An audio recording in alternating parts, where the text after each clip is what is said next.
माँ गायत्री के चरणों में वंदन, गौ माता के चरणों में वंदन, व्यासपीठ पर बैठे हुए आचार्य श्री को नमन। मैं अपनी बात आगे बढ़ाऊं उससे पहले कहानी के माध्यम से अपनी बात को आपसे साझा करना चाहूँगा। ऐसा ही एक कोई पुण्य कार्य हो रहा था, उसके बाद एक भंडारा चल रहा था और उस भंडारे में कहते हैं जैसे प्रसादी जीमते हैं लोग बात, तो दो मित्र बैठे हुए थे। जब वो प्रसादी जीम रहे थे तो उनमें से एक मित्र बोला यार कितने सौभाग्यशाली होंगे वो व्यक्ति जिन्होंने ये आयोजन किया है, काश हमारे पास भी अगर अच्छा सा पैसा होता, अच्छा धन होता तो हम भी इसी तरह की प्रसादी और भंडारा कर सकते थे। तो एक संत बगल में बैठे हुए थे, उन्होंने उनकी बात सुनी और उन्होंने मुस्कुराते हुए जवाब दिया कि किसी भी अच्छे कार्य को करने के लिए जरूरी नहीं है बहुत पैसा हो, कि नहीं महाराज देखो प्रसादी और भंडारा में तो बहुत पैसा चाहिए, ऐसे थोड़ी हो सकता है। बोले भैया जरूरी थोड़ी है, जहाँ इंसान जी में वही प्रसादी और भंडारा हो। आप 5 रुपए का एक बिस्किट का पैकेट भी ले सकते हैं, यदि उसका चूरा बना के आपने चींटियों को डाल दिया तो चींटियों के लिए तो भंडारा हो गया ना, हो गया। या छोटे से आपने 10, 20, 50 रुपए खर्च करके और मान लीजिए चारे की पूलियां ले ली, कुछ गौ माताओं को जिमा दिया, वो भी तो प्रसादी हो गई।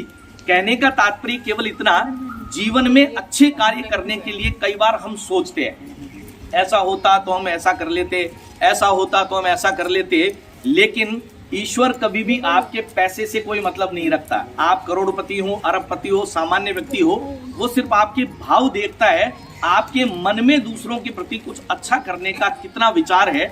और ऐसा ही सौभाग्य मुझे मिला। कोरोना काल में आप सब ने देखा होगा लगभग 1.5 महीने हम लोग घरों में कैद थे। उन दिनों में प्रकृति तो सब कुछ ठीक करती है, लेकिन बिगाड़ने का काम कौन कर रहा था? और उस प्रदूषण में भी सबसे ज्यादा बिगाड़ जो हुआ वो लकड़ियां जल करके उसके होने वाले पॉल्यूशन में से, और उसमें सबसे बड़ा एक कारण है हमारे सनातन का अंतिम संस्कार। और कोरोना की सेकेंड लहर में आपने देखा लकड़ियां नहीं मिलने की वजह से तमाम मोक्ष धामों पे कतारें लगी डेड बॉडीज की, क्योंकि लकड़ियां ही अवेलेबल नहीं थी। और वहीं से ईश्वरीय कृपा से एक विचार आया, यदि इसका विकल्प यदि हम कुछ बना दें तो क्या हम पेड़ों की लकड़ी को जलाना बंद कर सकते हैं। इन सब चीजों पे एक पुस्तक लिखने का सौभाग्य मिला और ईश्वरीय आशीर्वाद से उस पुस्तक को विश्व की प्रथम पुस्तक बनने का दर्जा हासिल हुआ, क्योंकि वो देशी गोमाता के गोबर से बने हुए कागज पे दुनिया में पहली बार पब्लिश हुई। और वहीं थोड़ा कॉन्फिडेंस मन में आया कि शायद ईश्वर अपने से कुछ अनूठा करवाना चाहते हैं। और वहीं से पराली शब्द आप सबने सुना होगा, आज भी जल रही है पंजाब और हरियाणा में। पराली तो एक शब्द है, ये फसलों का एक्सट्रैक्ट होता है। राजस्थान की हम बात करें तो यहाँ पे सरसों की एक्सट्रैक्ट है, विदर्भ महाराष्ट्र में जाते हैं तो सोयाबीन का एक्सट्रैक्ट है, पंजाब हरियाणा में आप जाते हैं तो धान चावल का एक्सट्रैक्ट है। इनको जानवर नहीं खाता और जमीन में यदि इसको दबाया जाए तो ये जमीन को बंजर बना देती है। किसान की मजबूरी है उसको जलाना। हमने किसान से वो खरीदनी शुरू करी, गौशालाओं में गोबरों के ढेर लगे हुए थे, हमने वो परचेज किया, कुछ हवन सामग्री मिलाई और एक ऐसी लकड़ी का निर्माण हो गया जो विश्व में पहली बार बनाई गई थी।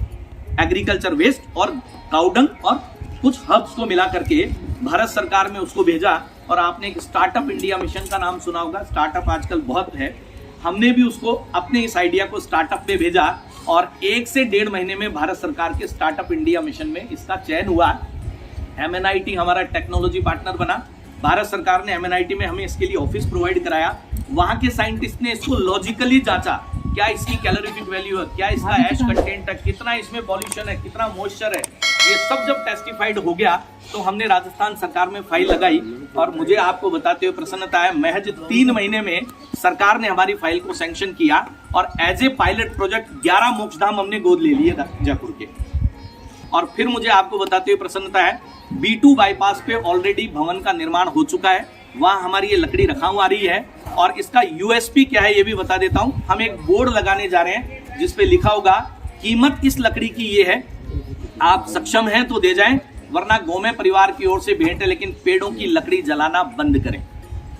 यानी 1 करोड़ अंतिम संस्कार, जैसा अभी व्यासपीठ से आचार्य श्री बता रहे थे विवेक जी भाई साहब कि 1 करोड़ अंतिम संस्कार होते हैं भारत में और 2 करोड़ पेड़ काट के जला दिए जाते हैं और उनके जलने से 90 लाख टन कार्बन डाइऑक्साइड उत्सर्जित होती है। लाखों लोग उस प्रदूषण की वजह से समय से पहले काल कलवित हो जाते हैं। छोटा सा प्रयास हमने शुरू किया और देखते ही देखते जयपुर में तो गौमय परिवार का ये अभियान जो है वो बहुत लोगों तक पहुंच चुका है। चूंकि सरकार मान चुकी थी, लकड़ी बन गई थी, काम शुरू हो गया था, लेकिन लोगों तक ये बात कैसे पहुंचे। हवन भी एक ऐसी विधा है जहां अंत में सब कुछ जल के भस्म होता है और वो जो अंतिम संस्कार है ना, वो अंतिम संस्कार नहीं हो कि अंतिम हवन है, क्योंकि वहां हमारी देही आहुति कुंड में डल जाती है और वो भस्म हो जाती है। यज्ञ उससे सिमिलर था, तो हमने कहा जैसे वहां जल करके जब भस्म होना है, उस भस्म होने से पहले हम अपने इंसान होने का फर्ज निभा जाएं। और हमने तय किया यज्ञ के माध्यम से लोगों से इसको अप्रोच करेंगे। 27 मार्च 2022 से हमने ये यज्ञ श्रृंखला प्रारंभ की। 51 पंचकुंडी यज्ञों का हमने संकल्प लिया और मुझे आपको बताते हुए फिर प्रसन्नता है कि आज 37वां यज्ञ है। हमने तय किया था चाहे 5 लोग आए, चाहे 50 आए, चाहे 100 आए, हमें अपनी बात को उन तक पहुंचाना है। और 2 संकल्प आपसे लिवाऊंगा आज यहाँ भी मैं सबसे लिवाता हूँ। पहला संकल्प, नित्य प्रति अपने घर में किसी भी एक गोगव्य का अनुपालन करें। आप एक छोटी सी धूप बत्ती भी आप काम में ले सकते हैं, जो आपकी थालियों में रखी हुई देख रहे होंगे। हमने देशी गौमाता के गोबर में 21 तरह की जड़ी बूटियां मिलवा करके और किसी गौशाला में ये तैयार करवाई। 5000 घरों तक ये डिब्बे पिछले दिनों हम पहुंचा चुके हैं। हम निवेदन ये कर रहे हैं, आप तलाशिए अपने आसपास। गौमाता को तो घरों में रखना संभव नहीं है, लेकिन गौमाता के गव्य जिस दिन घर घर में आने लग गए, पहला संकल्प इस बात का ले लें, अब से नित्य प्रति अपने घर में किसी भी एक गोगव्य का अपन पालन करें। वो धूप बत्ती हो सकती है, गोमूत्र से गोनाइल बनने लग गया, ऐसे बहुत से प्रोडक्ट बनते हैं। जब आप ढूंढेंगे और गौमय परिवार से जुड़े रहेंगे तो आपको समय समय पे मिलेंगे। और दूसरा संकल्प हम लिवाते हैं, हम जहां भी लकड़ी जलती दिखे आप प्रयास करें ये गोकास्ट या हमने जो गौमय संविदा बनाई वो उससे 1 ग्रेड ऊपर है। अभी हमारी संविदा है वो मोक्षधामों पे जारी है, पर आने वाले समय में चाहे वो विवाह संस्कार हो, यज्ञ संस्कार हो, होलिका दहन हो, जहां भी लकड़ी जलती है ना, वहां विकल्प के रूप में वो लकड़ी काम आएगी। पर ये संकल्प ले लें, जहां भी लकड़ी जलती दिखे ना, आप लोगों को प्रेरित करें, भैया पेड़ों की लकड़ी नहीं जलाएं। आप क्या करें, या तो गोकास्ट जो किसी भी गौशाला में बनती है या गौमय संविदा का उपयोग करें। और इसका हमने एक एक्सपेरिमेंट भी करके देखा। 2021 की होली पे हमने व्यापार मंडल और नगर निगम के साथ मिलकर के एक इनिशिएटिव लिया था, गोकास्ट से होलिका दहन, क्योंकि होली में भी अमूमन 1 पेड़ लग जाता है।